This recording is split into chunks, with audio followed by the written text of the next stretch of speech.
예수살교 회원들과 또 좋은 강사님을 모시고 함께 이야기를 나누려 합니다. 어려운 농촌 현실에 있는 저희 모두에게 농부이신 하나님께서 자비를 베풀어 주시고 또 농부이신 하나님께서 저희와 함께 하셔서 세미나를 통하여 저희들의 마음과 생각들이 하나님 나라를 일구어가는 농민들이 되어지는 마음들이 있어질 수 있도록 자비를 베풀어 주시기를 원합니다. 함께 이야기를 듣고 나누는 동안에 저희들이 또 다른 새로운 일들을 마음에 모으고 또 그 일을 잘 감당할 수 있도록 함께 하옵시기를 우리 주 예수 그리스도의 이름으로 기도합니다. 아멘. 아멘. 예, 안녕하세요. 고맙습니다. 감사합니다. 김기현 총무님한테 연락받고 우리 박홍도 선생님을 고강원 선생님한테 부탁해서 네네. 네, 연락을 드렸고요. 뭐 저도 몇 번 이렇게 뵀었고 또 워낙 잘 강의해 주셔서 저희들한테 좀 섭외됐고요. 원래는 차 목사님하고 얘기 나눴고요. 차 목사님도 또 이렇게 추천해 주셔서 저희 예수살기에서 농촌 현실과 농민 기본소득이죠. 기본소득에 대해서 워낙 또 기본소득에 대해서 처음부터 같이 일을 하셨기 때문에 함께 이야기를 나눴으면 좋겠습니다. 우리 박웅대 선생님 초대하니 박수 한번 쳐주십시오. 네. 네, 그러면 또 들으시는 분들은 들으시도록 하고요. 선생님 좋은 강연 좀 부탁드리겠습니다. 네. 우선 초대해 주셔서 정말 고맙습니다. 네, 고맙습니다. 저 말고도 뭐 이세훈 목사님도 계시고 여기에 여러분들이 계시기 때문에 더 훌륭하신 분들이 충분히 얘기할 수 있을 것 같은데 저를 또 초대해 주셔서 정말 감사한 인사를 먼저 드리겠습니다. 아이고.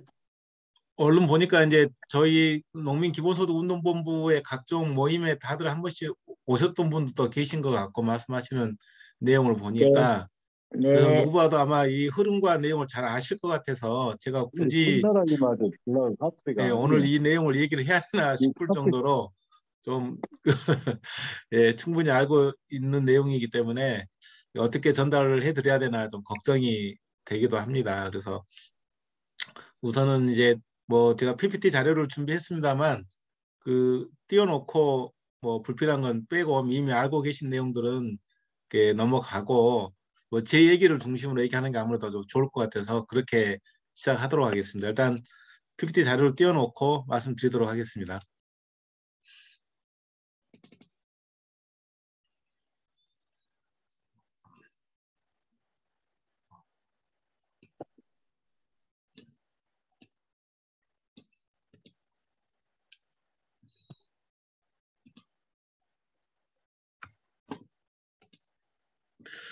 우선 제 소개부터 해야 될 것 같은데요.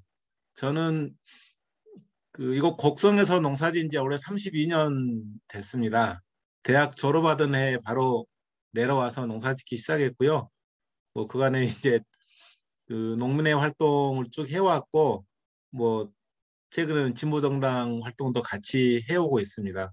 지역에서는 여러 뭐 지역 현안들에 대해서 같이 고민하고 뭐 단체도 많이 만들고 또 단체에서 여러 대표 직책을 맡으면서 지역분들과 함께 고민하고 동고동락 해오고 있습니다.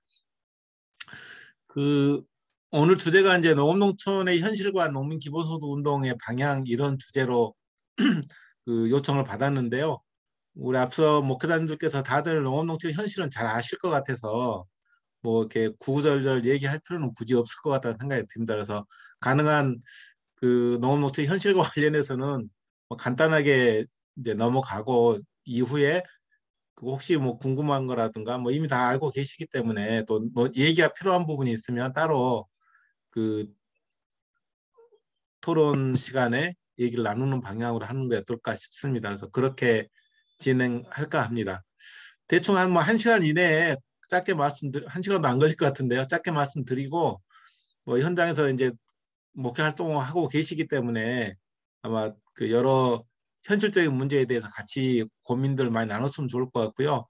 농민 기본소득 운동이 사실 이론적으로 더 정립이 돼야 되는 숙제를 안고 있습니다. 그래서 오늘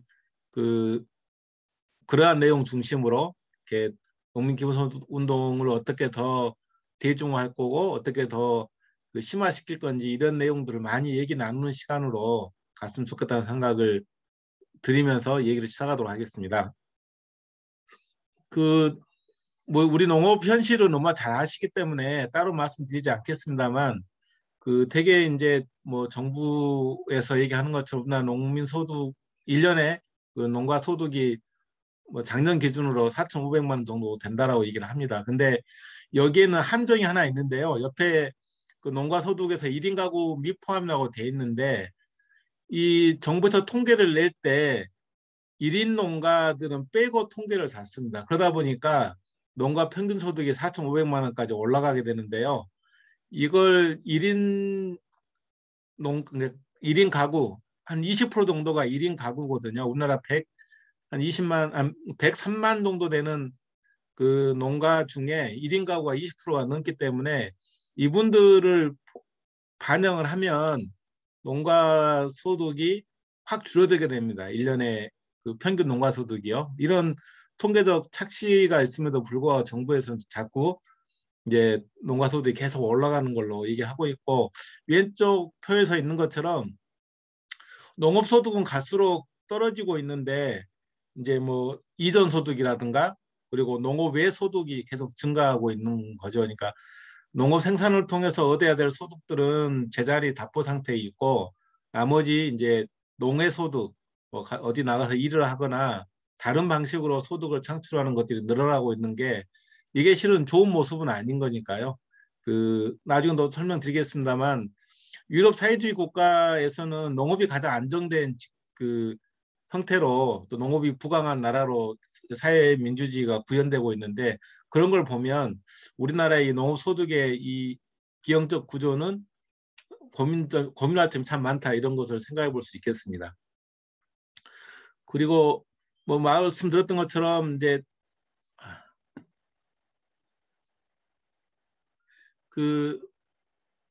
해가 갈수록 이건 이제 농촌경제연구원에서 향후 2031년까지의 이제 농업소득과 농업경영비의 편차를 예측해 놓은 모델인데요. 보시다시피 농업경영비는 갈수록 이제 점차적으로 늘어나고 농업소득은 계속 31%뭐 35에서 31%까지 떨어지는 참 완만하게 하락하는 이런 기조들을 계속 유지해 갈 거라고 보기 때문에 농가 경영비는 증가하고 농업소득은 정체하는 현상들이 이제 장기적 국면으로 가겠다 이런 예상도 많이 하고 있는 것 같습니다.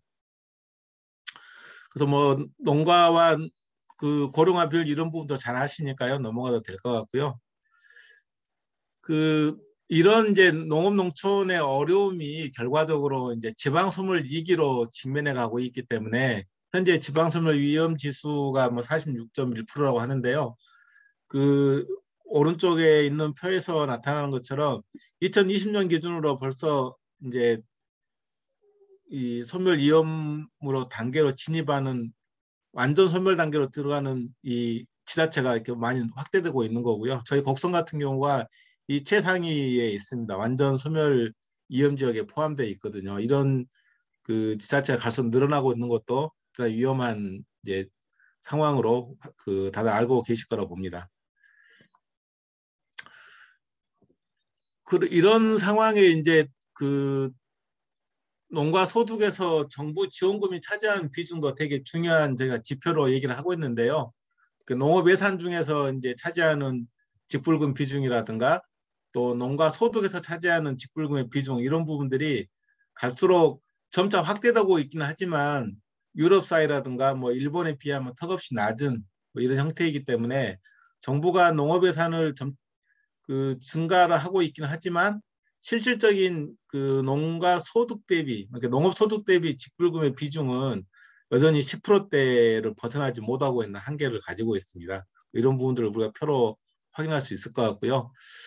뭐 이런 이제 흐름의 기초에서 정부가 직불제를 개편을 하고 이제 농가 소득을 보전하는 다양한 방식들을 취하고 있는데 이 부분도 아마 잘 아실 거라 봅니다. 현재 쌀 소득 보전 직불제로 중심을 했던 직불제 체계가 이제 공익 직불제 형태로 공익형 직불제로 바뀌어 있고요.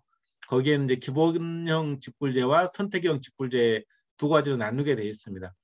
기본형 직불금은 이제 말다시피 소농 직불금 해가지고 0.5헥타 미만 농사를 짓는 분들에게는 그 정액으로 120만 원을 지급하는 게 있고요. 그 외에는 이제 0.5헥타가 넘어가는 농가에 대해서는 면적 단위로 직불금을 지급하는 면적 직불금 제도가 도입이 되어 있습니다. 근데 이 소농 직불금이 전체 차지하는 비중은 그 23%밖에 되지 않습니다. 나머지 면적 직불금이 한 70% 정도 되고요.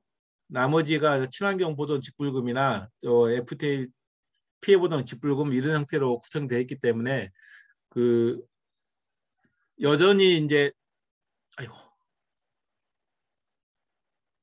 면적 중심의 이제 직불금 체계가 바뀌지 않고 있고 정부가 직불금 체계를 바꿀 때는 그 저소득층 그러니까 경작 면적이 낮은 농가들에게 충분하게 지원을 하고 경작 면적이 많은 농가는 상대적으로 지원을 줄이겠다고 했는데 그런 원칙이 전혀 작동이 안 되고 있고요. 그래서 그 사실상 직불제 체계가 바뀌긴 했지만 여전히 대농 위주의 체계는 유지되고 있다 이런 부분도 볼 수 있겠습니다. 그리고 최근에 나타난 것처럼 쌀 변동 직불금 제도가 폐지가 되면서 이제 가격에 대한 지지 정책이 사실상 사라지게 되고 그러면서 이 가격 변동에 대한 그 논란이 지금 뭐 쌀값 폭락 같은 이런 현상이 더 반복되고 있는 현상들도 이제 나타나고 있는 상황입니다. 그래서 이제 이런 이제 농가 소득의 불안정성 그리고 직불제 한계 이런 것들이 반복되면서 농민단체에서 그 농민 수당 도입을 그 대중운동으로 벌려냈고 지금 같은 이제 2022년 기준으로 보면 9개 광역지자체가 다 농민수당을 도입을 하고 있습니다. 그래서 그 2014년부터 이 운동을 진행을 했었는데요. 2016년에 이제 그게 공론화됐고 그리고 이후에 2018년에 해남에서 처음으로 이 농민수당이 도입이 됐는데 그 농민수당 도입의 의미를 간단하게 말씀드리면 어쨌든 이제 공익적 기능을 제도화했다. 그간에는 정부가 농업이 갖고 있는 공익적 다원적 기능을 강조를 많이 했지만 그걸 제도적 장치로는 뒷받침하지 못해 왔었는데 이 농민 수당을 통해서 공익적 기능을 제도로 도입해내는 그런 성과를 만들었다고 보고 있고요.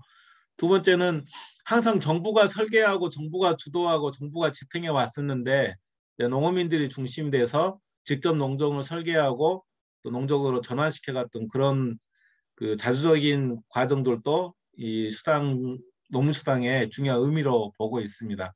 그리고 말씀드렸던 것처럼 면적 중심의 직불제 체계인데 이게 이제 그 물론 농가이긴 합니다만 사람 중심의 직불제 체제로 전환시켜 나가는 그런 성과도 있다고 보고 또 규모화된 전업화 농가에서 중소농 중심으로 바꿨던 이런 부분들도 중요한 의미로 가지고 있습니다. 그리고 그 지방의 차별적인 지역 농정회라고 하는 측면에서도 중요한 농민수당의 의미를 갖고 있다고 보고 있습니다.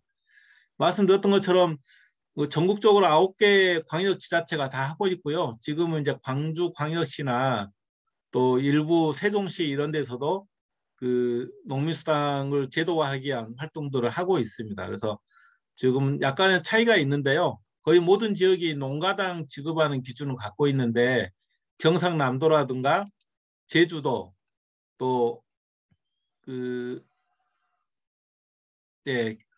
여기 같은 경우는 농가가 아니라 농민들 경기도도 그렇습니다. 농민 개개인에게 지급하는 걸 원칙으로 설계가 되어 있습니다. 물론 금액이 이제 상대적으로 작긴 합니다. 뭐 경상남도는 연 1인당 30만 원씩을 기준으로 하고 있고요. 이 가구당 2명이 있기 때문에 사실 60만 원이 되는 거거든요. 그리고 제주도도 그 연 40만 원을 기준으로 하고 있기 때문에 뭐 2인 가구 기준으로 하면 80만 원인데 뭐 금액 액수는 좀 이제 1인당 치면 작기는 합니다만 그 남녀 구분하지 않고 실제 농업에 종사하고 있는 그 농민들에게 다 지급한다고 하는 그런 장점들을 가지고 있습니다. 경기도는 물론 이제 뭐 예산이 뒷받침되기 때문에 그 개인당 농민 개개인에게 80만 원씩, 60만 원씩 지급하는 걸로 설계를 하고 지금 현재 진행을 되고 있습니다. 이렇게 이제 그 현장에서 농민수당이 이제 제도화되고 지방조례로 확정이 돼서 집행이 되고 나서 고민들이 생겼습니다. 이게 그 열악한 지방재정 현황 때문에 금액을 계속 올릴 수 없는 현실적인 한계가 있기 때문에요. 일부 지역에서는 농민수당을 지급하면서 기존에 지급했던 각종 농업보조정책, 지방정부 차원에서 진행했던 보조정책을 없애는 경우가 나타나고 있거든요. 뭐 이렇게 친환경 비료 지원이라든가 또 자체 농업시설 지원 사업 이런 것들이 대폭 축소가 되고 그 금액으로 이제 농민수당을 지급을 하고 있는 이런 문제들이 발생을 하면서 이제 아예 이걸 법제화해서 중앙 정부가 그 지방 정부가 하고 있는 농민수당의 일부를 지원하는 그러한 제도 전환, 법적 지원 체계를 만들자 이런 요구들이 계속 제기가 됐고 그래서 현재 국회에는 한 5가지 정도의 농민수당 지원 법안이 현재 그 법안을 발의가 되어 있는 상태입니다. 아직 적극 논의는 안 되고 있고 아마 올 하반기나 내년 상반기에 농민 기본소득 법안과 연동해서 같이 논의가 되지 않을까 싶기는 하는데 어쨌든 다양한 형태로 이 농민수당 지원 입법안이 현재 발의되고 있습니다. 그렇게 이제 그 농민수당까지 말씀드렸던 것처럼 농민들이 열심히 이제 활동하고 또 지역 소멸의 위기라고 하는 측면과 맞물리면서 지자체장들이 농민수당을 제도로 받아들이긴 했는데 그 말씀드렸던 것처럼 소액이고요. 그 1인당 농가당 월 5만 원 정도이고 더 이상 확대하기가 어려운 지방재정 여건 때문에 이런 한계를 가지고 있습니다. 그리고 그 농민수당은 이제 우리가 공익적 다원적 기능을 유지해왔던 데 대한 사회적 보상 차원의 이제 수당으로 얘기가 되다 보니 그 이상의 새로운 고민들을 더 담아내기 한계가 있다라고 하는 그런 한계성도 제기가 되고 있고 그래서 농민 기본소득이 새롭게 논의되기 시작했었습니다.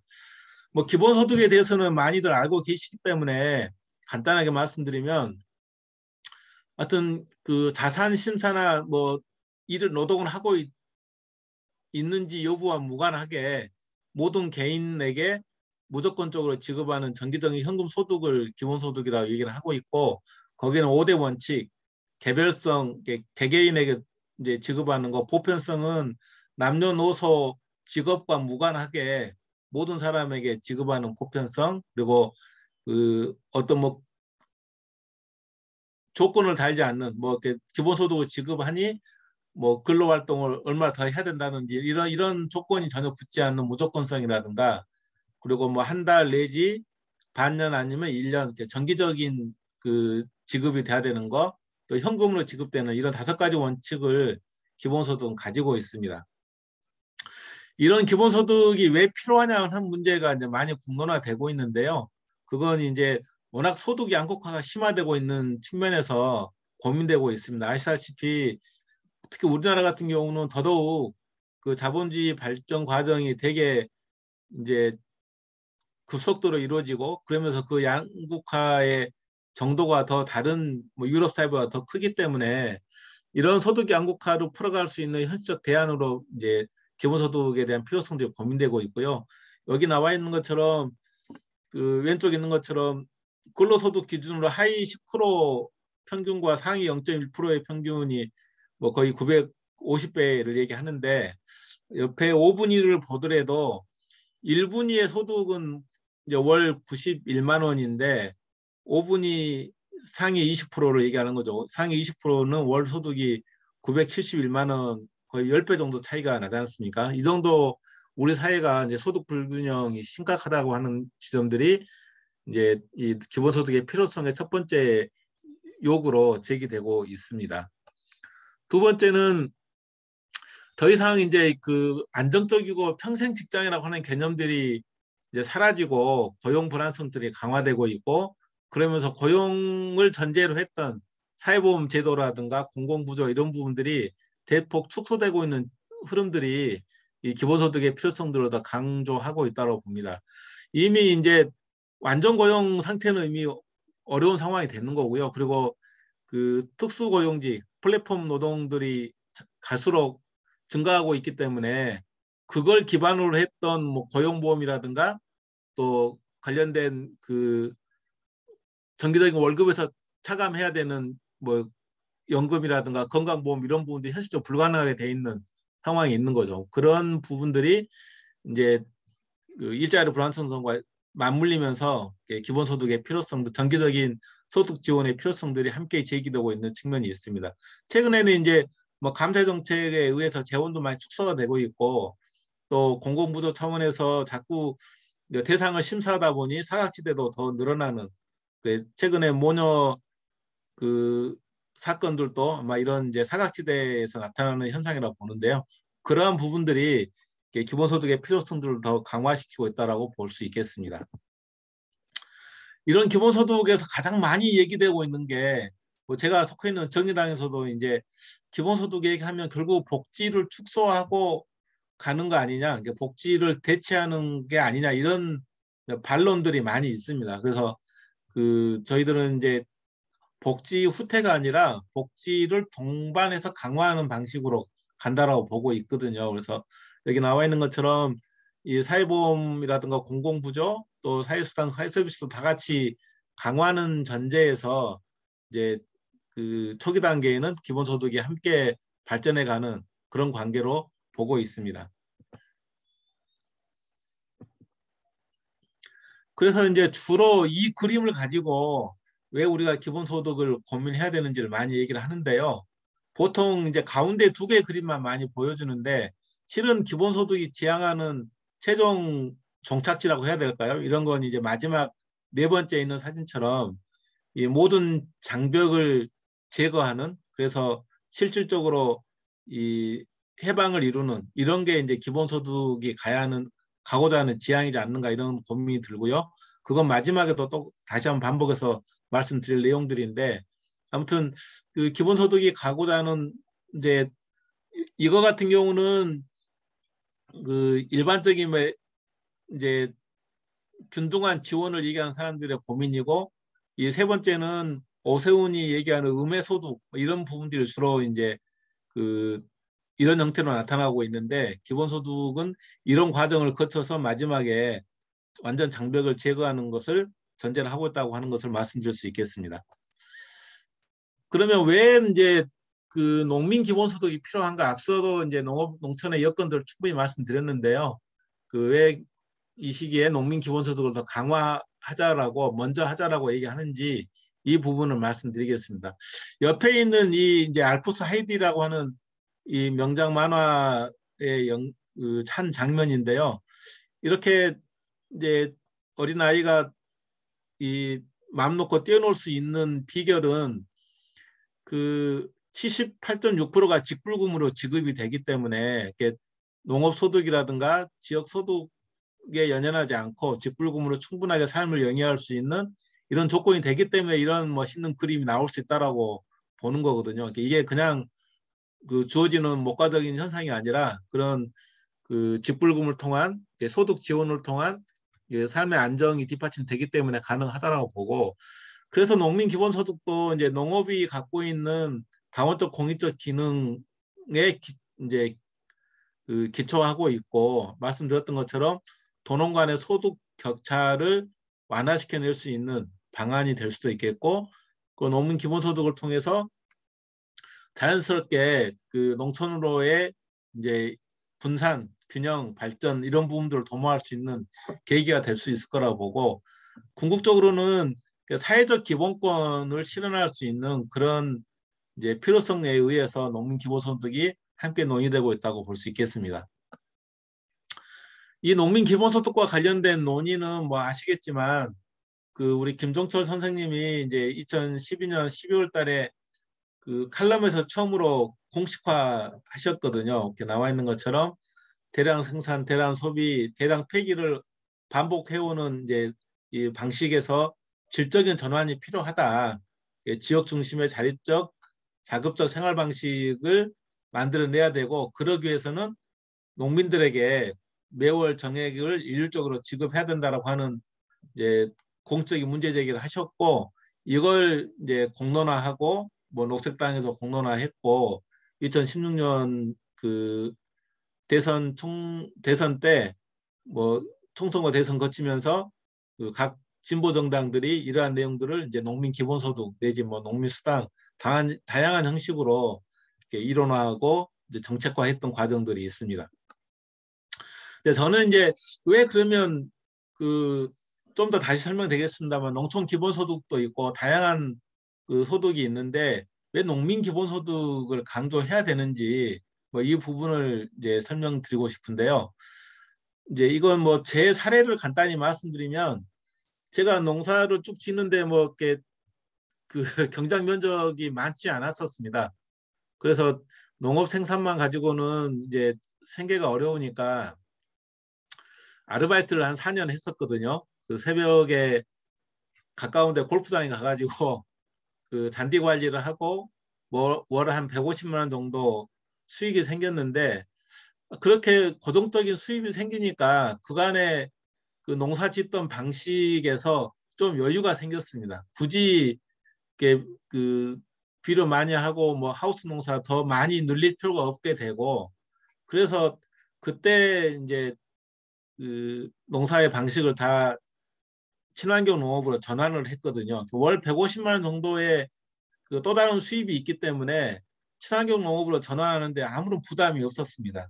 자연스럽게 전환이 가능했고, 그렇게 해서 이제 지금 유기농을 계속 유지하고 있는데, 아마 그런 거라고 보거든요. 농민 기본소득이 필요한 이유가 그간에 이제 그 가격 때문에, 또 소득 때문에 전환하지 못했던 생태적 전환으로의 가능성을 열어줄 수 있는 그런 계기가 될 수 있을 거라고 보고, 두 번째는 우리나라 농업이 이제 워낙 자본 집약적인 대농 위주의 농정을 유지해 왔기 때문에, 앞서 말씀드렸던 것처럼 농어농촌이 갖고 있는 다원적 기능과 공익적 기능을 뒷받침할 수 있는 그런 지속 가능한 당기는 농정으로 전환이 필요하고요. 그러기 위한 뭔가 마중물이 필요하다, 이런 생각도 있었고, 또 대농 위주, 그 규모화된 대농 위주, 외국인 노동자를 고용한 그런 그 기업농이 아니라 중소가정농 중심으로 지역 순환을 실현해낼 수 있는 이런 계기도 필요하고, 뭐 그리고 그 궁극적으로 농민만 기본소득을 통해서 잘 살자는 게 아니라 보편적 전국민 기본소득으로 가야 되는 그런 디딤돌로서의 역할, 뭐 이런 부분들이 이제 농민 기본소득의 그 당위성과 필요성으로 함께 공감되고 논의되고 있다, 이렇게 볼 수 있겠습니다.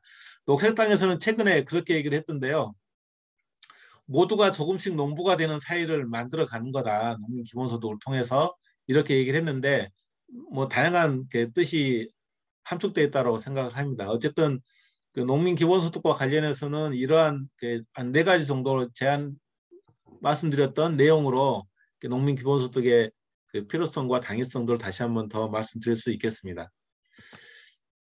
최근에 이제 뭐 참석하신 분들이 많이 계시기 때문에 잘 알다시피 2019년 저희가 2월 달에 이제 운동본부를 구성을 하고, 그리고 20년에 이제 입법화를 위한, 법제화를 위한 서명운동 진행을 했고, 이게 21년 6월 23일인데요.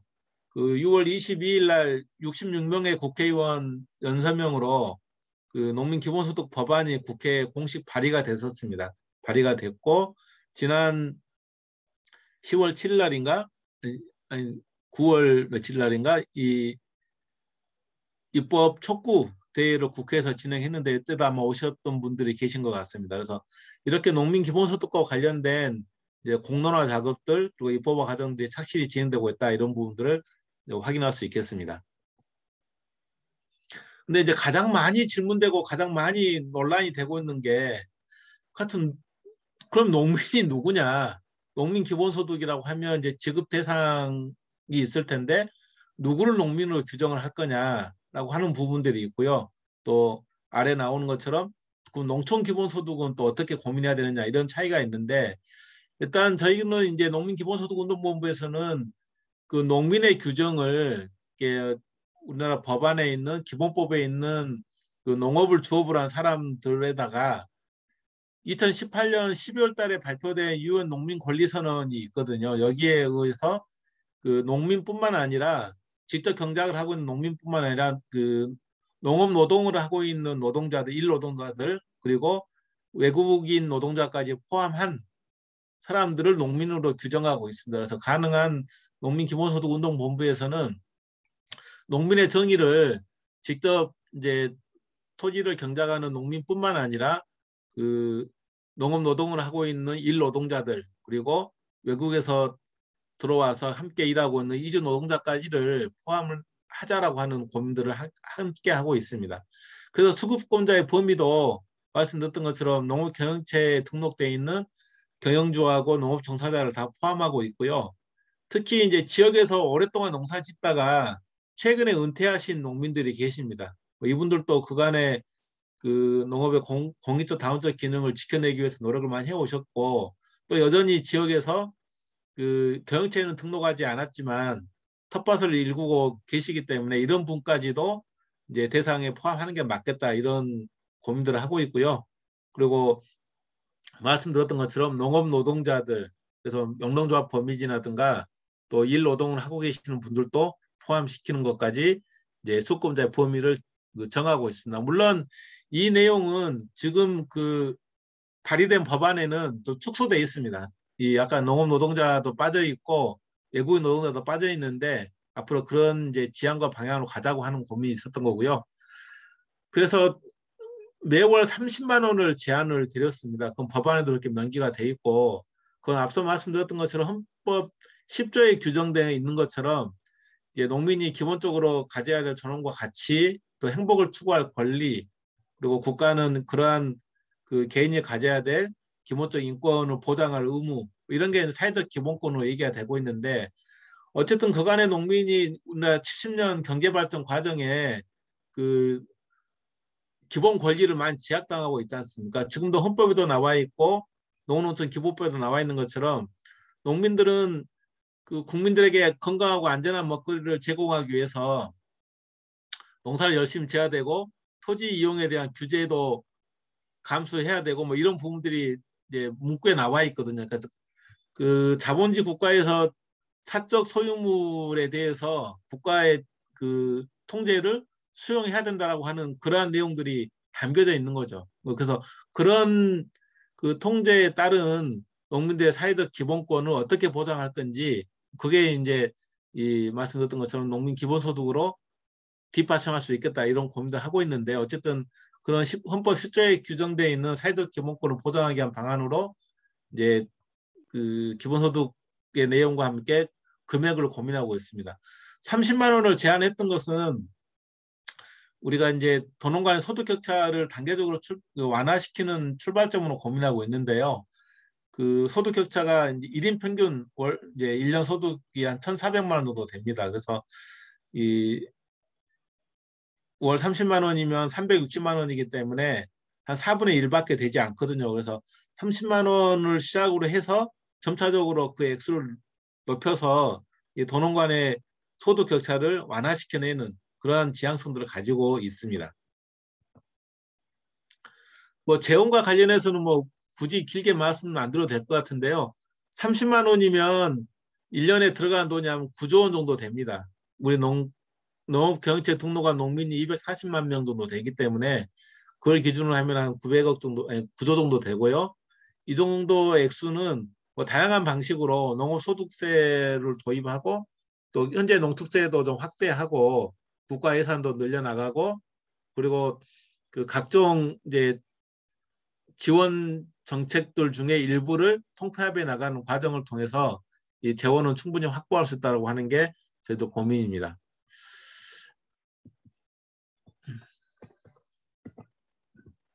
그러면 이제 가장 많이 고민되는 게 그 농촌 기본소득이 이제 과의 관계는 어떻게 풀어야 되는지 하는 게 있습니다. 지금 이미 알다시피 그 경기도 연천군의 청산면이라는 지역에 모든 주민들에게 월 15만 원씩 지급하고 있는 농촌 기본소득 시범 사업이 진행되고 있습니다. 그 올 4월부터 지급을 시작을 했고요. 청산면이 한 4천 명 정도 되는 지역인데 여기에 뭐 나이와 직업에 구애받지 않고 모든 분들에게 그 월 15만 원씩 지급을 하고 있습니다. 그 결과 이제 6개월 정도 지급을 했는데 문을 닫았던 동네 그 슈퍼마켓이 다시 문을 열고 없었던 이제 중국집이 다시 문을 열고 이렇게 지역에 이제 그 선순환 경제가 형성되고 있는 측면들이 확인되고 있습니다. 그리고 6개월 만에 한 200명 정도가 새로 인구가 이제 증대되는 효과도 있다라고 최근 그 보고에 나타났습니다. 근데 그 보고의 내용도 유심히 보니까 되게 50세 후반 60대 분들이 전체 유입 인구의 한 65%를 차지하고 있고요. 그리고 이제 20대도 있고 40대도 있는데 30대가 없습니다. 그러니까 그 새로 유입되는 인구 중에 30대가 없다는 얘기는 이제 소위 말하는 재생산될 수 있는 지역에서 재생산할 수 있는 이 연령층들이 이제 여전히 그 농촌 사회가 갖고 있는 그런 다양한 문화적 뭐 교육적 환경이 열악하기 때문에 들어오지 않고 있는 것 같기는 한데요. 어쨌든 현재는 이제 청산면 같은 경우는 30대는 유입이 안 되고 50대, 60대가 전체 65% 정도 그 주소 이전을 하는 걸로 그렇게 확인되고 있습니다. 어쨌든 뭐 새로운 인구 유입이 되고 있는 건 사실인 것 같고요. 근데 이제 농촌 기본소득과 관련해서 저희 농민 기본소득 운동본부에서 계속 고민하고 있는 건 농촌이라고 하는 부분을 이렇게 나누기가 되게 어렵다고 하는 현실적 한계를 가지고 있습니다. 그러니까 우리나라가 이제 행정구역과 용도 지역 기준으로 이렇게 도시와 비도시 또 도시와 농촌을 나누고 있는데 그렇게 행정구역 기준으로 보면 농촌 인구가 한 그 460만 명 정도 되게 됩니다. 그래서 전체 인구 비율로 보면 한 9% 정도 되는데 앞서 말씀드렸던 농민 인구가 220만에서 뭐 230만 정도 가차이 되기 때문에 한 절반 정도 더 늘어나는 숫자가 되는 거거든요. 근데 이 문제의 함정은 그러니까 이 농촌 지역인데 이제 농민인데 농촌 지역에 거주 않고 도시에 거주하는 사람들도 꽤나 있거든요. 이 행정구역 기준으로 보면 뭐 아산의 배방읍도 뭐 그런 사례고 그 경기도 고양 같은 경우도 15,000명의 농민이 있습니다. 농사짓고 있는 농민이 있는데 이분들은 도시 인구로 포함이 되기 때문에 또 농촌 인구에는 해당이 되지 않거든요. 그래서 이제 농촌 기본소득이 갖고 있는 그런 그 지역의 긍정적인 측면도 있지만 이 도시 쪽에 해당될 도시라고 하는 지역에 살고 있는 농민들, 동지역에 살고 있는 농민들은 실제 또 빠지게 되는 이런 한계를 가지고 있고요. 앞서 말씀드렸던 것처럼 그 이 기본소득을 지원하는 이유가 이제 우리 농촌 사회가 갖고 있는 또 우리 농업이 갖고 있는 구조적 문제를 풀어가기 위한 그런 그 마중물로의 관계들을 고민했을 때 이 농민 기본소득이 일정하게 안착이 되고 거기서 발생하는 소득이 지역에서 선순환해 가고 그게 농촌 사회를 더 그 풍요롭게 만들어가는 과정 이런 단계를 거쳐서 농민 기본소득, 농촌 기본소득, 전국민 기본소득 이렇게 발전해 가는 게 현실적이지 않나. 뭐 예산 문제도 뒷받침되고 이런 과정 때문에 그래서 이제 농민 기본소득 운동본부에서는 농촌 기본소득과의 관계와 관련해서 농민 기본소득부터 진행을 하고 농업의 생태적 전환들을 통해서 이 지속 가능성도 담보해 나가고 그런 과정에서 농촌과 전국민 기본소득으로 나아가자 이런 고민들을 함께 하고 있습니다. 그래서 지금 이제 그러면 농민 기본소득도 있고 아까 농민 수당도 있고 또 이미 정부가 진행하고 있는 소농 직불금, 공익형 직불금도 있는데 이렇게 각자 따로 갈 건지 이런 부분들을 어떻게 해서 통합해서 그 선순환 과정들을 더 넓혀낼 건지 이런 고민도 현재 하고 있고요. 저희 농민기본소득운동본부에서도 관련된 토론을 통해서 이걸 어떻게 서로 모아낼 것인지 어떻게 제도적으로 더 안착화시킬 건지 이런 고민들은 함께 하고 있습니다. 그래서 뭐 그 서로 연계 방안에 대해서 고민하고 있는데 농민수당은 앞서 말씀드렸던 것처럼 이제 지역의 그 지방 정부의 고유한 지원 정책이거든요. 그래서 그런 지역 농업을 강화하는 지역 농업의 특성을 발전시키는 측면으로도 가는 게 맞겠다. 농민수당은 굳이 공익형 직불제나 농민기본소득과 통합하기보다는 그 지역의 특성을 반영한 지역 농정 체계로 유지해 가는 게 좋겠다 이런 고민들을 갖고 있기도 합니다. 그리고 네, 그렇게 고민하고 있고요. 또 예, 그 농민수당이 어쨌든 이제 시작이 됐고 그로 기초해서 공익형 직불제가 확대가 돼가고 있고 농민기본소득에 대한 고민도 이제 시작됐기 때문에 농민수당은 그 자체로 말씀드렸던 것처럼 지역 농정으로 전환을 하고 기본소득과 소농직불금이 통합해 가는 뭐 이런 방식들을 함께 고민하고 해볼 수 있을 거라고 생각을 합니다. 그래서 뭐 굳이 표로 보시면 농민수당이 이제 공익형 직불금을 추동을 하고 또 이게 농민기본소득이 공익형 직불제까지를 포괄해 나가는 형태로 발전해 갈 거라고 보고 그게 나중에 보편적 기본소득, 전국민 기본소득으로 발전해 가고 이 농민기본소득은 농업 참여소득으로 남게 되는 거죠. 전국민 기본소득으로 간다 하더라도 농민기본소득은 농업 참여소득으로 남아 있으면서 앞서 말씀드렸던 그 생태적 전환이라든가 지속 가능성을 유지하기 위한 그런 그 마중물로 계속 작용할 수 있겠다 이렇게 고민들을 하고 있습니다. 그래서 이제 우리가 바라는 그럼 농민 기본소득 세상은 어떤 세상일까 이런 고민도 같이 해보고 있는데요. 뭐 제 경우를 빌어서 말씀드렸던 것처럼 최저 생계가 보장이 되고 그로 인해서 좀 더 자유롭게 지속 가능성을 고민해 볼 수 있는 이런 계기가 될 수 있겠다 이런 생각도 해볼 수 있겠고요. 두 번째는 이제 사회적 경제의 실험과 실천을 해볼 수 있는 계기가 될 수 있다고 봅니다. 그러니까 뭐 생태농업으로의 전환도 가능할 것 같고 그렇게 주어지는 농민 기본소득을 서로 모아서 지역 공동체 차원의 뭐 공유부로 활용할 수 있는 공동의 뭐 사업을 만들어갈 수 있는 이런 것도 충분히 고민해 볼 수 있겠다 생각이 들고요. 그리고 결정적으로 여성 농민의 역할이 증대될 거라고 봅니다. 그러니까 여성 농민들이 이제 경제적 이 기본소득이 지원됨으로 인해서 기존의 그 노동 중심의 활동들을 좀 더 높여낼 수 있는 지역사회의 새로운 뭐 활동의 영역으로 높여낼 수 있겠고 여성의 자주성을 실현하는 그런 계기도 될 수 있겠고 그래서 여성농민의 역할들이 이제 지역사회에서 농촌사회에서 되게 커질 거다 이런 기대도 할 수 있겠고요.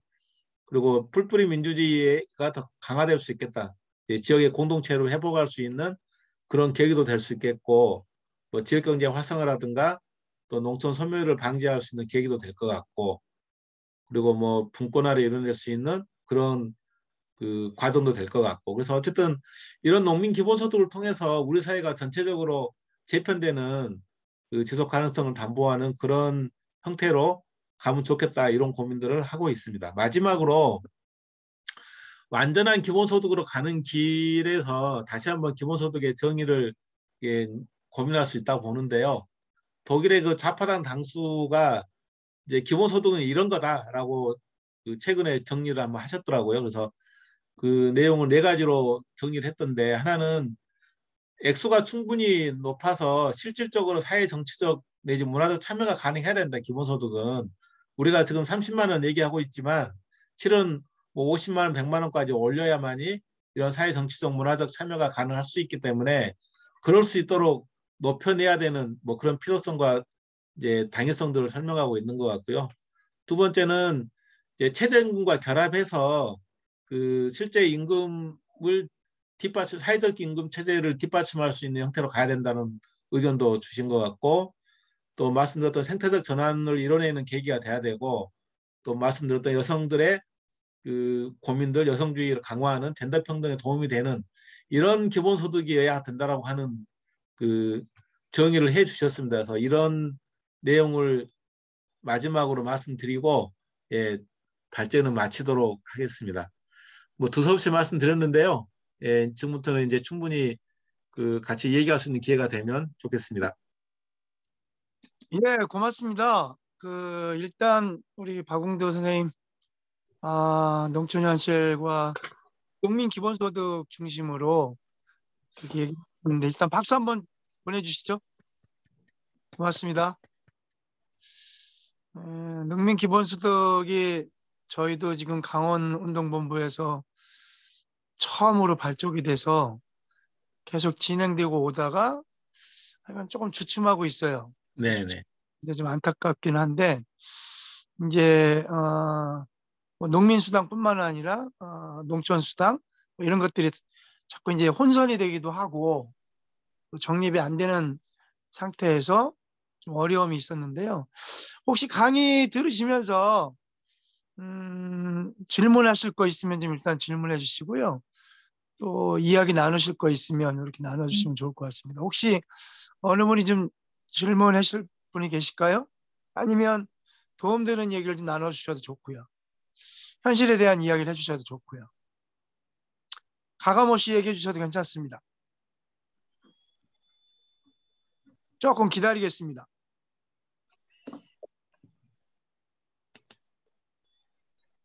excuse me. 예, 한영입니다. 예, 예, 약간 뜬금없는데, 예. 알프스 토마디 하디의 네. 알프스의 소녀가 그림이 나온 거, 그 애니메이션이 나온 거가 약간 저는 생뚱맞았어요. 아, 예. 그거 해주세요. 음. 그거 하면 좋겠어요. 아, 빼라고요? 긴 발언을 좀 해주시죠. 우리 현실도 아니고, 네네네. 네, 저도 그 알프스의 소녀를 보고 자란 엄마였지만 우리 아이들이 그거 좋아했어요, 사실. 근데 이 지금 대한민국이잖아요. 그래서 네네. 그 알프스 쪽 얘기는 애니메이션이니까 네네. 그 속의 소녀니까 그 그림은 좀 삭제해 주시면 아, 다른 예, 예. 좋겠습니다. 네네. 조금만 더 박 선생님. 그 그림을 넣었던 건 이제 그런 예, 은유적인 표현인데요. 응. 그러니까 그 아마 거기가 농가 소득이 현재 우리 소득과 크게 차이가 나지 않습니다. 독일이 그 농가 소득이 1년에 우리 돈으로 4천만 원 정도밖에 되지 않거든요. 그러니까 유럽 사회가 실은 농가 소득이 아주 많은 건 아닌데 충분하게 이제 지원되는 그 이 직불금이 있기 때문에 그걸로 이제 기본적인 그리고 또 충분한 생활적 조건들을 형성할 수 있는 것이라고 저희가 확인했는데 그래서 아까 말씀드렸던 것처럼 그런 목가적인 활동 농촌 사회에서 할 수 있는 그런 기회가 농민 기본소득도 주어지지 않을까 하는 은유적 표현이었는데 아무래도 너무 우리 사회하고는 동떨어진 모습이어서 좀 어색한 점이 있다고 생각을 합니다. 네. 스위스는 기본 소득제가 잘 되고 있죠. 그렇죠. 예, 저 김종철 선생님한테 저도 들은 게 있어요. 스위스의 그 농촌 기본 소득이 아니라 국민 기본 소득 그 관련으로 강의를 김종철 선생님한테 들은 적이 있어서 네네. 제가 그랬어요. 예, 예, 다른 또 분. 혹시 뭐 말씀 나눠주실 거 있으면 얘기해 주십시오.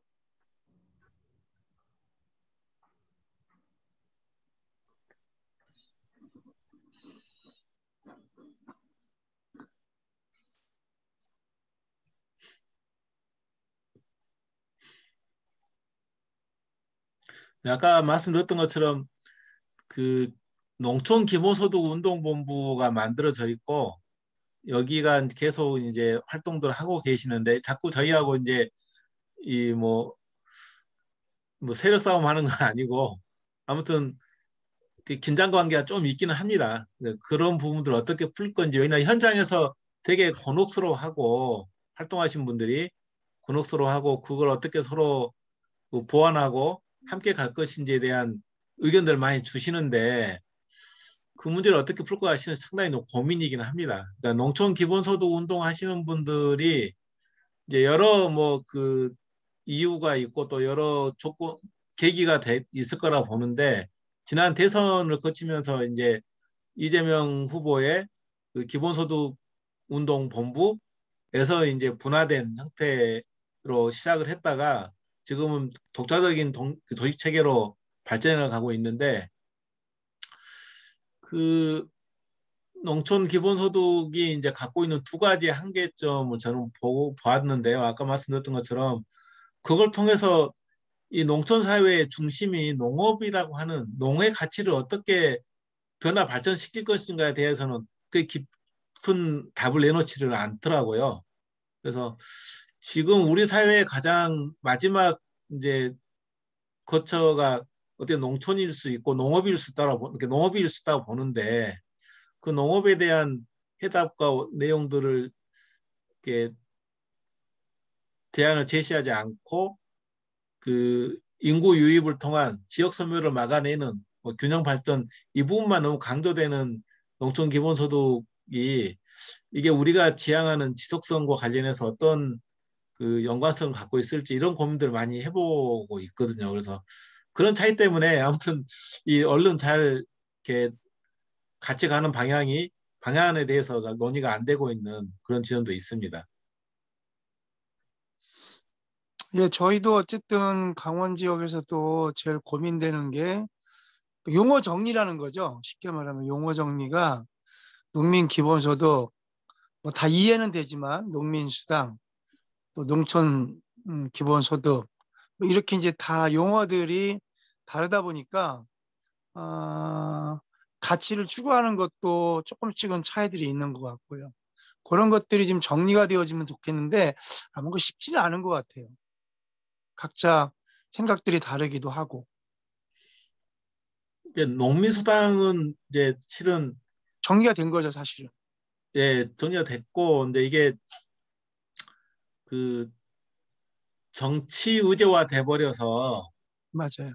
이게 더 이렇게 확장을 못하고 있는 한계가 있다고 보거든요. 그래서 그걸 뛰어넘어야 되는데 이제 농민 기본소득을 또 그런 영역으로 그분들은 또 그렇게 또 바라보는 그 측면도 있고 그래서 그런 속된 말로 정치 의제화를 좀 양쪽 다 제거를 하고 나면 더 쉽게 공유될 수 있는 측면도 있을 것 같은데 여전히 그런 게 뭐 이렇게 이 농민 운동 진영이 갖고 있는 뭐 진영 논리의 일 단면으로 보이는 측면도 없잖아 있다고 봅니다. 그런 부분도 꾸준히 극복해야 되는 과제일 것 같고요. 어쨌든 뭐 기본소득에 있어서 제일 아쉬운 부분은 전농과 같이 좀 이걸 좀 잘 합의를 했으면 좋은데 전농하고 이것이 되어지지 않는 부분들이 그 농민 수당의 문제도 있고 그래서 어려운 것들이 있어서 사실 더 힘든 과정들이 아닌가 하는 생각도 듭니다. 네. 혹시 더 질문하실 것들이 있으시면 좀 궁금하신 거 있으면 이야기 나눠주시죠. 혹시 뒤늦게들은 우리 박상렬 목사님 계신가요? 네.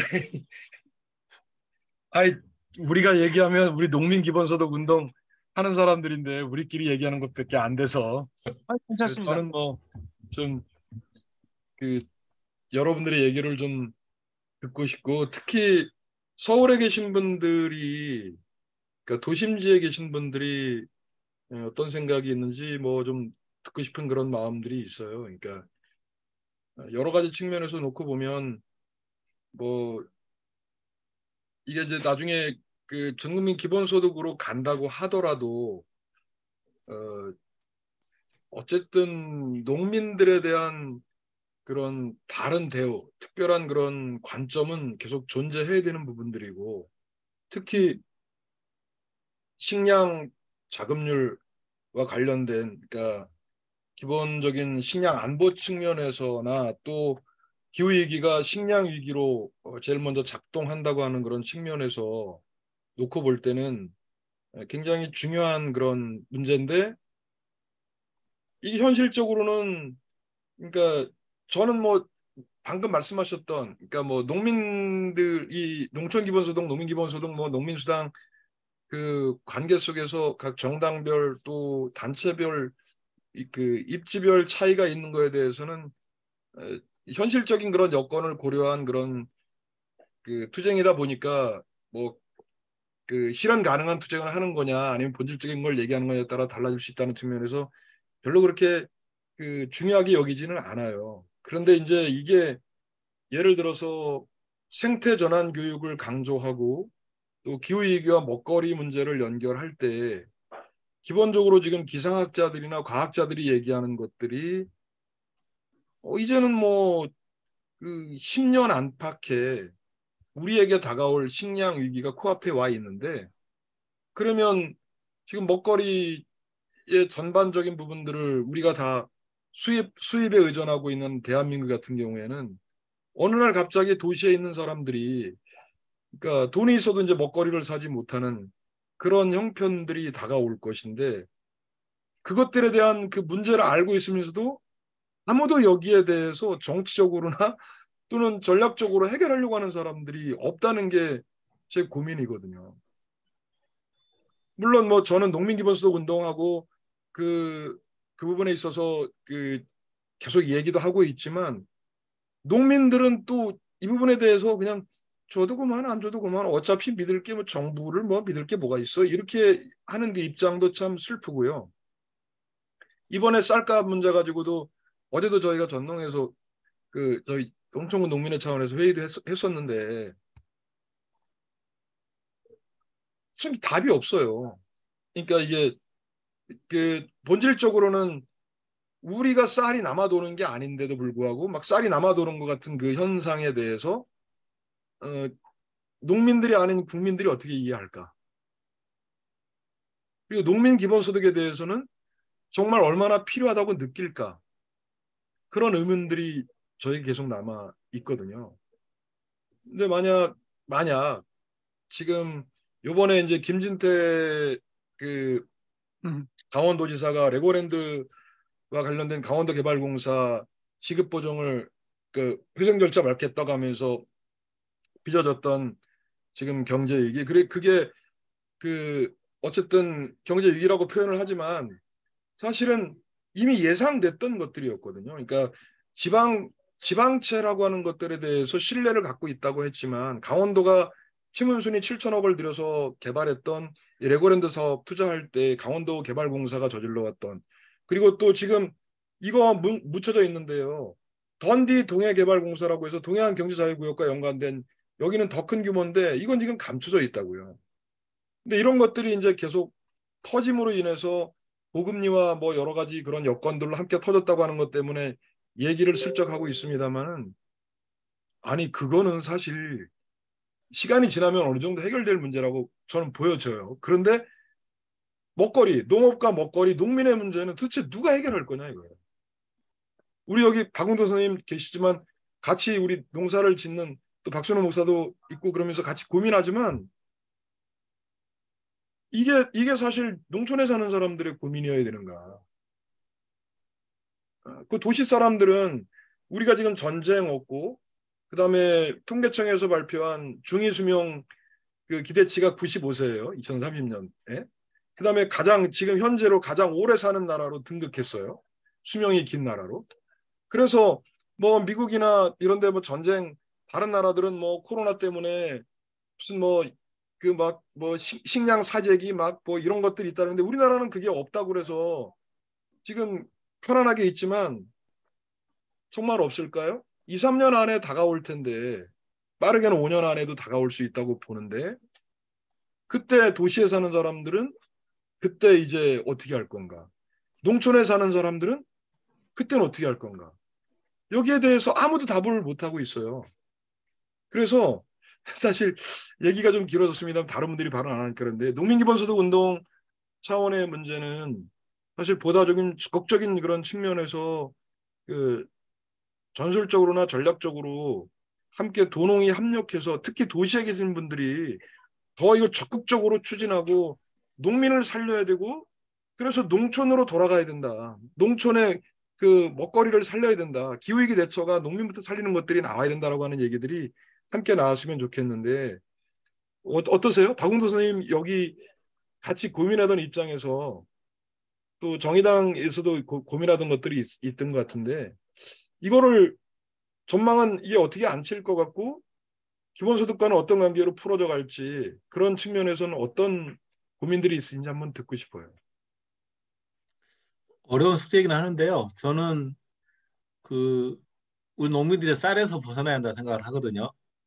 그러니까 지금까지 이제 국민을 먹여 살려야 되니까 그 배를 굶지 않도록 해야 되니까 쌀 농사에 모든 걸 집중해 왔지 않습니까? 우리 정부도 그랬고 농민들도 그게 가장 손쉬운 그 소득 장목이니까 그래 해왔는데 말씀하셨던 것처럼 기후위기가 가중되면서 식량위기의 가장 큰 지점은 이제 실은 그 사람이 쌀만 먹고 사는 것도 아니고 음식물이 쌀만 갖고 이루어지는 것도 아니고 다양한 잡고 그런 게 위험을 분산시켜 나가야 되는데요. 그 자급의 그 영역을 더 다른 품목으로 넓혀 나가야 되는데 지금까지 우리는 쌀만 붙잡고 있었던 것 같습니다. 이건 농민들의 이제 그간 투쟁 방식도 그래 왔고 그래서 물론 이제 5년이라고 하는 짧은 기간이 누구 말대로 남아 있긴 하는데 저는 이제 쌀 이외에 뭐 최소 7가지에서 10가지의 곡물 중심의 자급률을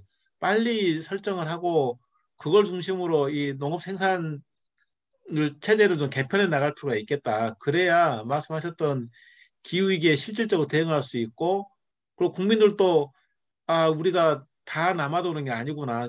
국민들은 착시 효과가 있지 않습니까? 지금 쌀이 뭐 이렇게 남아들어서 로타리 치고 현지에서 폐기하고 그런 걸 보면서 아 농민들 살만하네. 뭐 이런 얘기를 하고 있는 거니까요. 그래서 저는 이제 그 우리 정부 정책도 그렇지만 농민들도 쌀 위주에서 다양한 곡물로 자급률을 넓히는 방식으로 전환을 해야 되는데 이게 참 어렵더라고요. 그러니까 제가 전농 정책위원장 할 때가 2005년도였는데 그때 식량 자급률 법제화를 처음 제안을 했는데 그때 엄청 비판을 많이 받았었어요. 근데 지금 되돌아보면 그 쌀 이외에 나머지 곡물에 대한 자급률이 계속 그 목표치를 달성하지 못하고 그나마 못하고 있는 가장 큰 이유가 저는 농민들한테 있다고 보거든요. 그래서 이 문제를 풀어내야만이 국민들도 이 식량 문제에 대한 중요성 그리고 기후위기 시기에 앞으로 나타날 수 있는 이 어려움에 대해서 공감해 갈 거라 보는데 농민 기본소득은 그런 지점에서 이게 우리가 기초농산물에 대한 그 자급을 달성해내고 그래서 국민들에게 안전하고 건강한 먹거리를 제공한다고 하는 이 믿음을 줬을 때 저는 기본소득에 대한 동의도 함께 그 만들어질 수 있다고 보거든요. 근데 그런 게 현재 상태에서 잘 이루어지지 않기 때문에 저는 말씀하셨던 국민적 공감, 국민적 연대는 여지는 풀어야 될 숙제다. 근데 그 숙제의 첫째 지점이 자급률에 대한 좀 고민들을 더 넓혔으면 좋겠다. 이런 게 있습니다.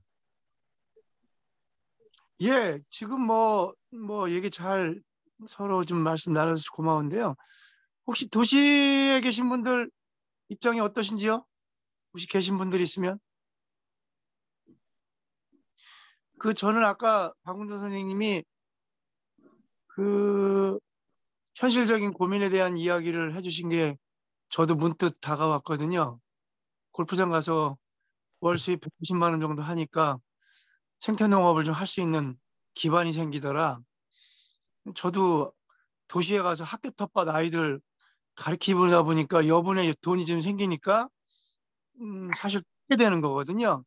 이제 사실 그런 것들이 기본적으로 기본권이죠. 사실 기본권인데 그런 것들이 어느 정도 뒷받침되어지고 또 농민들도 어쨌든 그런 돌파구를 통해서 생태농업을 하든 또 관행농업을 하든 어떤 걸 하든 간에 농업의 가치들을 또 기후위기 시대의 대안으로 만들어낼 수 있지 않겠나.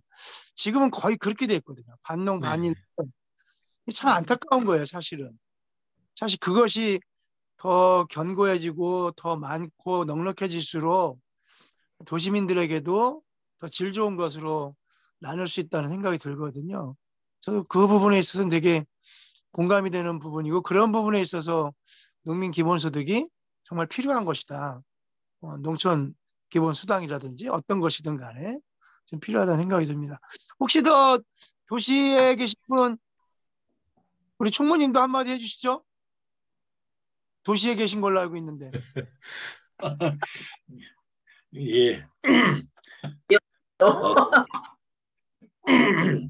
그 아주 근본적인 문제의식이 계속 터져나오기 때문에 참 맞습니다. 복잡한 그런 마음입니다. 아까 방금 말씀하셨던 그거를 제가 아까 말씀 물고 들어가려고 그랬는데 지금 우리 박웅두 선생님이 지금은 알바 않고 계시죠? 농사를 어느 정도 짓고 계신지 여쭤보고 싶습니다. 많이 줄였고요. 예. 이제 많이 줄일 수 있는 이유는 애들이 다 커가지고 애들 교육비가 이제 더 이상 안 들거든요. 막내가 대학 다니는데 국가장학금이 잘 돼가지고 제가 제 손흥들한테는 아주 좋은 제도더라고요. 그래서 이제 따로 뭐 교육비가 안 들고 그러다 보니까 이제 그 지출이 예전보다 많이 줄었습니다. 실은 뭐 이런 지점들도 농사 규모를 좀 줄일 수 있는 계기가 됐고, 그리고 말씀드렸던 것처럼 더 생태적으로 농사를 전환시켜가는 과정에는 실은 대규모 면적이 되게 어렵거든요. 돈을 이제 뭐 배우자도 다른 일을 하고 있기 때문에 뭐 농사는 제가 다 담당을 해야 돼서 그래서 지금 한 4,500평 정도 논농사하고 밭 일부 농사 짓고 있습니다. 그 외에 틈틈이 뭐 알바도 하고요. 뭐 간단한 알바도 하고 막 그러고 있긴 하는데 어쨌든 저는 그 앞서 했던 얘기와 연동되는 문제인데 그 지금 쌀이 남아돈다고 하는데 친환경으로 전면적으로 전환을 하면 생산량이 한 7% 정도 줄거든요. 현재. 그러면 그 남아도는 쌀 문제를 해결할 수 있는 정도가 됩니다. 실은.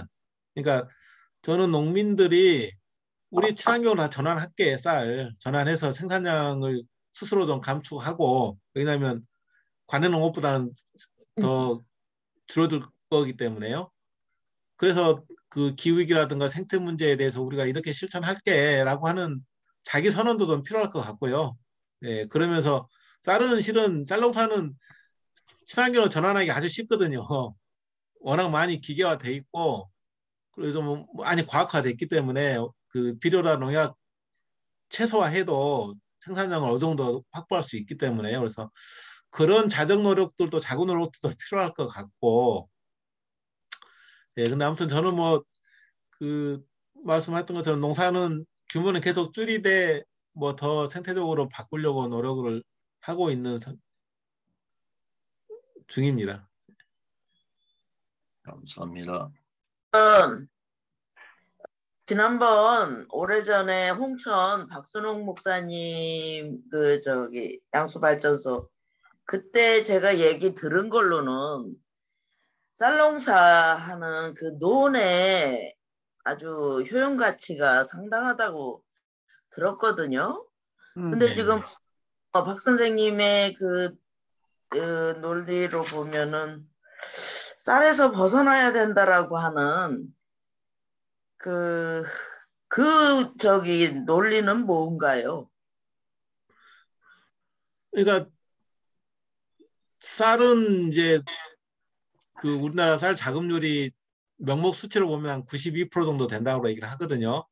근데 네. 밀은 뭐 1, 2%, 콩도 뭐 7, 8%, 옥수수는 거의 뭐 제로베이스에 가깝고 하니까요. 그러니까 주요하게 사용하는 곡물류에 대한 자급률이 되게 그 불균형이 심화되고 있기 때문에 이렇게 불균형이 심화되면 말씀하셨던 것처럼 기후 변동 이런데 되게 취약할 수밖에 없지 않습니까? 왜냐하면 우리가 생산하지 못한 건 사와야 되는데 그때는 이미 다른 나라도 기후이기 때문에 그 수출할 여력이 줄어들 거고, 그럼 당장에 밀가루 수입 안 되면 또 콩 네. 수입 안 되면 옥수수 수입 안 되면 우리 사료 어려워지지 않습니까? 그래서 그런 어, 문제 때문에 가능한 이 위험을 분산시키는 측면에서 쌀농사를 쌀농사 일부를 그렇게 그 타작물로 전환시켜 나가는, 그래서 그 다양한 품목에 대한 자급 수준을 높여내는 게 전체적으로 보면 농민들에게도 유리하고 국민들에게도 안정감을 줄 수 있는 방안이라고 생각이 들거든요. 근데 그런 지점에서 이제 잘 벗어나지 못하는 관행들이 있다는 거죠. 우리 농민들한테.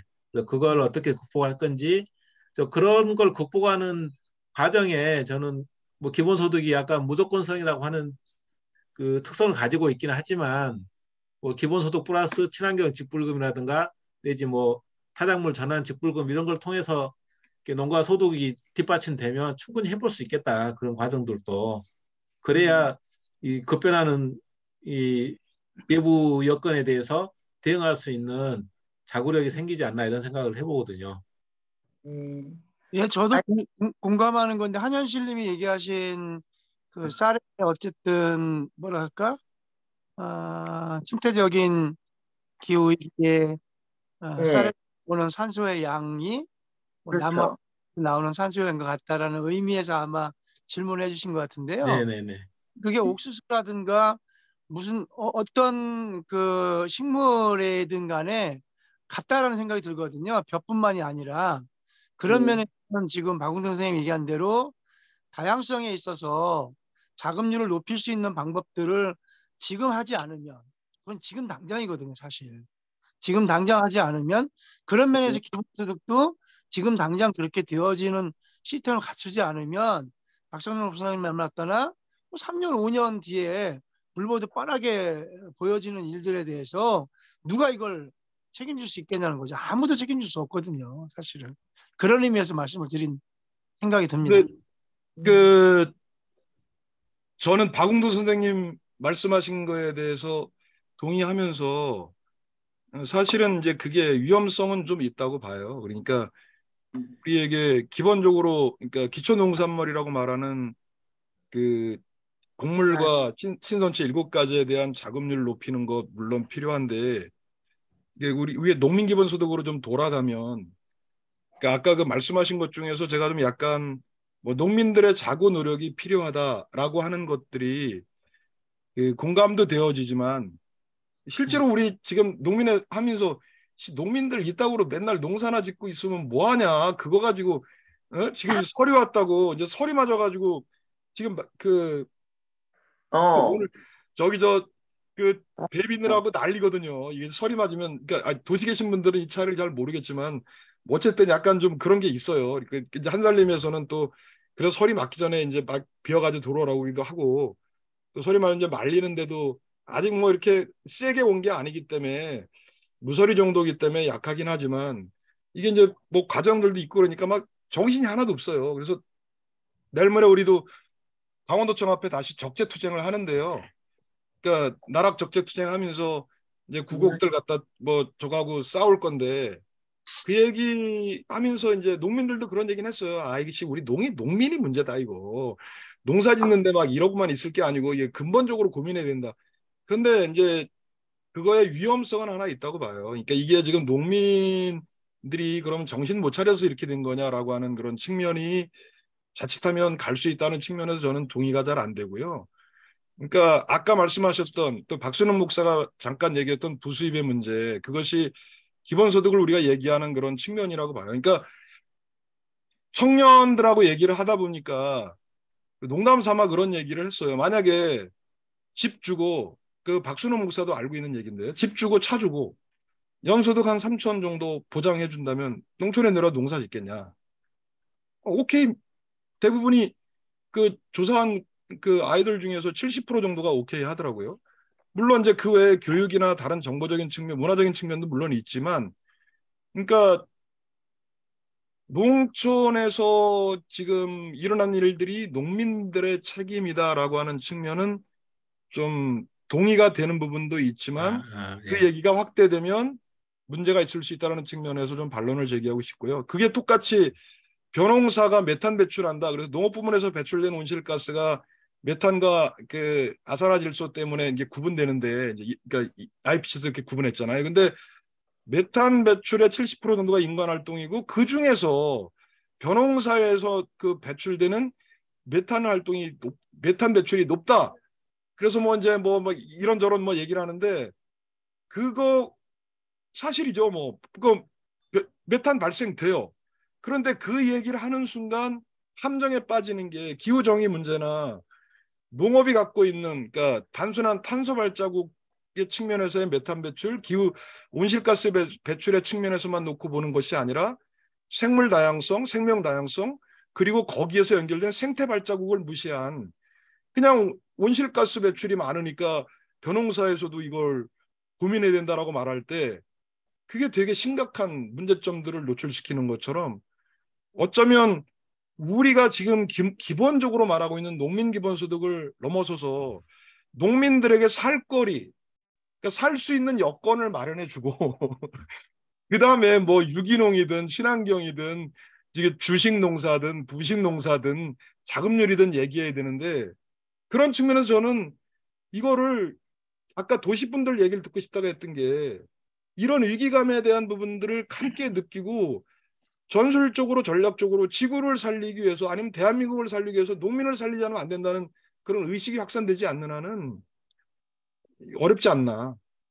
그러니까 정말 이게 절실한데, 그런데 지금 오늘도 그 얘기했어요. 오늘도 저는 이제 다른 데도 기후 위기와 먹거리 얘기를 하다가, 농민들이 뭐 어쩌고 저쩌고 뭐 채식 어쩌고 그러길래, 채식도 다 좋은데 채식도 이산화탄소 배출, 탄소 배출 농법이 굉장히 심하고, 특히 유기농 그 농민들이 왔어요. 그래서 유기농인데 멀칭 다 하고 농자재 다 쓰고 탄소 농법 다 하면서 농약 비료만 안 준다고 유기농을 할 수 있느냐? 막 이제 이런 고민들 같이 하고 있는데요. 그러니까 이거는 농민 탓, 뭐 도시 있는 우리 시민 탓보다는 정치와 전술 측면에서 이거를 중요시하게 붙들고 전략적으로 함께 압박하지 않으면 해결할 수 없다. 그것도 시간이 별로 없기 때문에 그저 이렇게 뜻을 모아서 여론하고 모으기보다는 강력한 그런 투쟁이 필요한 거 아닌가. 진짜 농민들이 도시의 먹거리 공급을 그냥 다 아예 올 스톱시키고 또 그 먹거리 파업을 하든지, 그래서 그냥 시켜. 식량 대란 일으켜서 그냥 농촌 중야다리고 내려오게 하든지. 그리고 귀농하는 사람들, 나이 든 사람들 내려오는 거 정말 안 돼요. 오면 안 돼요, 그 사람들. 죄송합니다만은 저도 나이 든 사람이 들어가는데 젊은 사람들이 와야죠. 농사를 짓는 사람들이 와야 이게 되는 건데, 지금은 이게 그런 측면에서 너무 소극적이지 않나. 제가 이 얘기한 건 박은호 선생님 농민의 책임에 대한 얘기를 너무 좀 이렇게 울컥해가지고 했는데요. 어쨌든 뭐 같이 고민했으면 좋겠습니다. 네, 뭐 저는 목사님하고 생각이 다른 게 아니고요. 그래서 농민의 책임을 우리가 다 감내하자는 게 아니라, 우리가 그걸 앞서 진행하면서 정부를 이끌어가자, 정부 정책을 끌어내자라고 하는 측면인데, 어쨌든 이제 막혀 있는 게 있지 않습니까? 그러니까 뭐 정부도 농민 탓하고 농민도 농민 탓하고 국민들도 농민 탓하고 이런 지점들이 있기 때문에 농가는 매듭을 풀어야 되는데, 그 매듭 푸는 게 저는 우리 스스로 해야 된다라고 하는 고민이 하나 있었던 거고요. 근다 해서 뭐 그 구조적인 문제를 외면하자는 게 아니라, 그건 그대로 그 싸워서 또 풀어야 될 과제는 풀되, 우리부터 말씀하셨던 그런 그 기후위기에 대응할 수 있는 우리의 준비된 역량들도 필요한 거니까요. 뭐 그런 것도 같이 준비해 가자는 그런 취지였다고 이해해 주시면 될 것 같습니다. 네, 알겠습니다. 그러니까 그래서 농민 기본소득이 필요합니다. 먹고 살면 네. 해결됩니다. 먹고 살 수 있으면 해결되는 거예요. 먹고 살 수 없는데 나머지 얘기하니까 이게 다 탁상 긋는 거예요. 네. 예, 실질적으로 사실은 제도적인 시스템, 국민 기본소득이 되면 뭐 다 해결되는 거죠, 사실은. 어떻게 보면 다는 아니겠지만 일정 정도 다양한 것들을 해나갈 수 있겠다는 건데, 이런 시스템을 구축하는 데 있어서 어쨌든 기본소득 중앙 단위에서도 좀 애써주시는 것 같고요. 또 지역에서도 활발하게 지금 하고 있는데, 이걸 어떻게 좀 풀어냈으면 좋겠다는 생각이 듭니다. 혹시 또 강영구 장로님 네. 하시겠습니까? 조성에 계신데. 승강차 드리겠습니다. 장수 양재성 목사님이 농사지은. 몸이 지금 굉장히 컨디션이 안 좋아가지고요. 예. 지금 영수 오십시오. 집중을 못했습니다. 이거 몸 잘 저기 하십시오. 이거 보낼게. 예, 혹시 또 네, 계속 얘기를 하려고 그러는데 저는 이제 심각하게 고민하고 있는 사람 중에 하나거든요. 예. 그리고 저는 이제 농촌에 가서 농사 짓는 일들도 경험을 하고 저는 이제 목사로서 목사가 가지 않는데 성도들이 가겠냐. 그래서 저는 이제 뭔가 길을 내보고 도전을 해보겠다는 생각으로 지금 이제 양 목사님 농사 짓는데도 가서 해보고 이제 제 아들이 있는 한돌학교에서도 밭을 받아서 농사를 경험해보고 했는데 이게 도시 사람이 농촌으로 농사로 간다라는 자체가 굉장히 큰 단계가 필요하다는 걸 절실히 알았고 그런데 뭐 그런 이야기들보다 오늘 들으면서 농민 기본소득, 농촌 기본소득 거기까지 구체적으로 저는 접근 못했는데 방금 잠깐 이제 저희 총무님이 질문하신 거에 대한 답 때문에 제가 좀 혼란스러웠던 게 얼마나 지으시는지 여쭤봤을 때 좀 이제 자녀가 컸으니까 양을 줄이신다고 하셨는데요. 그게 좀 모순인 것 같아요. 저희가 그러면 형편이 나아지면은 밭을 생산량을 줄인다는 거잖아요. 근데 기본소득이 돼서 줄여도 되면 농민들이 자기가 갈고 있는 생산량을 줄이게 될 거라는 게 그냥 나오는 답인데 이거 어찌 보면은 잘못된 길일 수 있겠다라는 생각이 그것만의 대안으로는 안 될 수 있지 않나. 그러니까 가치 교육이 바로 돼야 되고 그냥 생존의 문제만으로 봐서는 안 되고 이게 생명의 문제, 가치의 문제로 같이 접근하지 않으면 해결이 안 되겠다는 생각이 들거든요. 그래서 생존의 문제로 해서 먹고 살기가 위해서 소득이 주어진다 그러면 내가 조금 더 뭐 많이 안 갈아도 되겠다, 많이 농사를 지지 않아도 되겠다라는 형편이 되면 줄일 거라는 생각이 그냥 바로 드는데 이런 부분에 대해서는 지혜가 필요한 것 같다. 그리고 저는 이제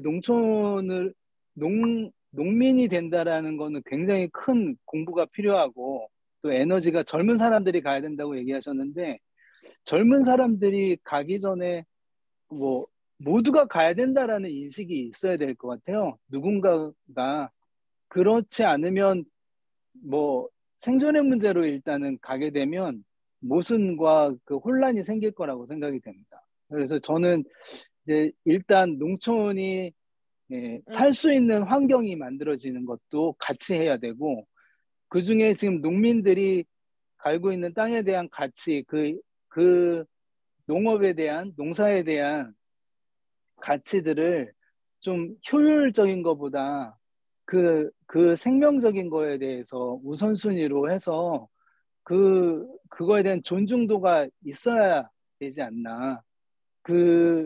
그렇지 않으면 이제 계산으로 효율로 생존으로 따지면 어차피 모순에 막히게 돼 있겠다라는 생각이 들었습니다. 네. 그래서 목사님 말씀에 전적으로 동의를 하는데요. 그러니까 제가 줄인다고 했던 건 이 개인이 할 수 있는 면적이 있는데 맞아요. 이제 그걸 초과하게 되면 자꾸 이제 기계를 이용하게 되고 또 새로운 이 농자재를 투여를 해야 되고 이런 게 반복되기 때문에 내가 할 수 있는 나의 능력과 나의 경제적 요건을 할 수 있는 정도의 면적을 유지하는 게 참 좋겠다 이런 전제가 하나 있었던 거고요. 두 번째는 당연히 그랬을 때 이제 더 관심을 갖고 그 작물에 대해서 볼 수 있는 시간도 있고 말씀드렸던 좀 더 자연 친화적인 방식으로 농사의 방식을 이끌어갈 수 있는 측면이 있기 때문에 그런 고민을 했는데 저는 우리 농촌 사회도 이제 아까 뭐 소득 양극화에서 말씀드렸던 것처럼 상위 한 15% 정도가 전체 생산량의 뭐 50%, 55%를 차지하고 있거든요. 전체 농업 생산량에. 그러니까 되게 규모화되고 기업화돼 있는 게 사실이고 뭐 전체 농민들의 75%가 그 최저소득 정도 수준에 머물러 있기 때문에 이분들에게 말씀하셨던 그런 가치에 대한 전환 이런 부분들을 풀어나가야 되는데 일단은 농업 자체로 생계 유지가 됐을 때 가치 전환에 대한 고민도 이제 가능한 거지 않습니까? 근데 농업 자체로 생계 유지가 안 되기 때문에 그 가치 전환이라고 하는 것을 이끌어내기 위해서라도 뭐 기본소득이 필요하다 이런 고민이 전제가 됐던 거고 그래서 저는 우리 국민이 먹고 살 만한 충분한 식량을 생산하는 건 당연히 농민들의 책임과 의무라고 보는데 그걸 그 책임과 의무를 다하게 사회적 지원 뭐 이런 것들을 이제 기본소득으로 뒷받침해 줬으면 좋겠다. 뭐 그런 사회를 만들었으면 좋겠다고 하는 게 지금 논의하고 있는 기본소득의 방향이라고 봅니다. 그래서 당연히 그 가치지향적인 건 모든 농민들이 함께 고민하고 풀어나가야겠죠. 그래서 제가 이제 제 경험을 그게 말씀드렸더니 그 골프장 일하고 그 돈이 생겨서 생태로 전환했다는 얘기를 했더니 어떤 교수분이 그건 바군두라 되니까 그렇게 하지 전체 농민들이 그렇게 할 수 있겠어라고 말씀하시더라고요. 근데 그렇게 할 수 있도록 만들어가는 게 실은 필요한 거지 않습니까? 그렇다 해서 그걸 방기하거나 그걸 또 뭐 안 된다고 포기할 건 아니기 때문에 그래서 저는 기본소득이 그런 가치지향에 대한 좀 마중물 뭐 연계고리 뭐 이런 건 되지 않겠나 싶거든요. 예, 그런 저도 지향성을 갖고 있습니다. 동의합니다. 왜냐하면 그 황준희 목사님 얘기하신 것도 동의하고요. 근데 학교에서라든가 또 젊은 시절에 그 가치관, 철학 이런 좋은 것들을 배우고도 사회에 나가면 농촌에 오면 구조적으로 바뀐 게 아무것도 없거든요. 너무 힘들고 어렵고 그런 면에서 어쨌든 농민 기본소득이라는 것이 어쨌든 하나의 축을 이루어서 그야말로 마중물이 되어주는 역할을 했으면 좋겠다는 바람인 거죠. 그걸 받으니까 뭐 더 안 하고 이런 거는 좀 아닌다는 생각이 들어요. 물론 황정희 목사님 그런 뜻을 한 건 아니지만 그 아니 황준희 목사님이 하는 고민 정도를 할 수 있는 농촌 현실이 되면 좋겠어요. 행복한 거예요. 네. 그 현실은 어, 그 생산량 기본소득 지원 받으니까 생산량 줄여야지 할 만한 농민이 아무도 없다는 거. 없습니다. 예. 네, 그게 고민입니다. 예, 또 혹시 좀 더 아주 그래도 오늘 활발하게들 논의해 주셔서 고맙습니다. 혹시 또 말씀 좀 나누실 분들 좀 해주시면 좋겠는데요. 계시면 제가 이렇게 보니까 없죠. 그런가요? 이 샘플로 for example 예, 울진 예. 쌍에 민들레 감리교회 다니던 이인월 집사와 신대재 씨가 딸만 둘인데 초등학교 졸업하자마자 사실 5,000평 가지고 들어갔어요. 5천만 원이었어요 그때. 그 울진 쌍전리에. 근데 지금 아마 5,000평 정도 더 구입을 했고 지금 그 아래쪽은 펜션을 하고 또 이 뭐지? 이인월 신대재가 할 수 있는 게 고추 농사하고 도마도 농사였어요. 그걸 우리 민들레 교회 교우들한테 이렇게 택배로 보내는데 지금 봉화교회 다니는데요. 그 이인월 집사 그러니까 내 아우죠. 근데 그 친구가 참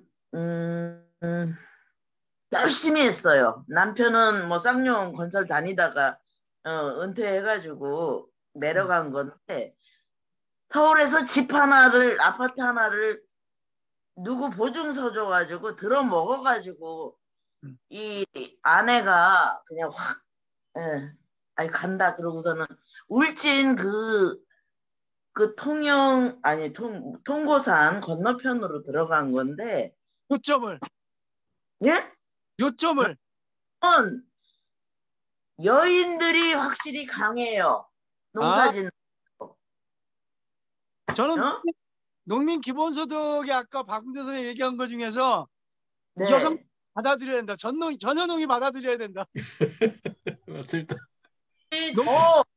수당을 하다 보니까 여성들한테 혜택이 안 가. 다 남성들 밥은 갑장으로 가다 보니까 아, 진짜 웃겨. 아니 개인적인 것은 사실 정치적인 거예요. 뭐든 남성이든 여성이든 남녀노소 말할 것도 없는데 내가 이렇게 왜 흥분하느냐. 나는 뭐 도시 것이니까 박수. 어쨌든 이래저래 얘기한 그런 것들을 들어보면 농촌 기본소득 빨리 좀 책정이 됐으면 좋겠어. 오케이. 국회의원들 좀 열심히 좀 그거 하시라고. 정의당? 박 예, 선생님. 네. 예, 혹시 좀 더 나누실 것이 없으면 우리 총무님이 좀 마무리를 해주시죠. 우리 박웅 선생님 여태까지 강연도 해주시고 주무시는 모습을 보여주시는 분도 계신데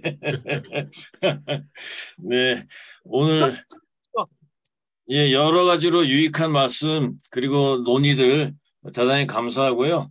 우리 계속해서 고민해 나가고 또 개선해 나갈 수 있는 그런데 마음을 잘 모았으면 좋겠습니다. 편히들 주무시고요. 오늘 박웅도 선생님 너무 감사합니다. 네, 박수로 고맙습니다. 마치도록 하죠. 네, 현장에서 또 감사합니다. 뵙겠습니다. 감사합니다. 저 PPT 자료를 좀 공유해 주시면 네, 저 그러겠습니다. 보내주시면 네 공유하도록 하겠습니다. 관계를 맺었으면 좋겠습니다. 네, 네, 제가 김기현 선생님한테 보내드리도록 하겠습니다. 예, 자료는 예. 감사합니다. 네, 수고들 하십시오. 수고 네, 많으셨습니다. 피해 주십시오. 네.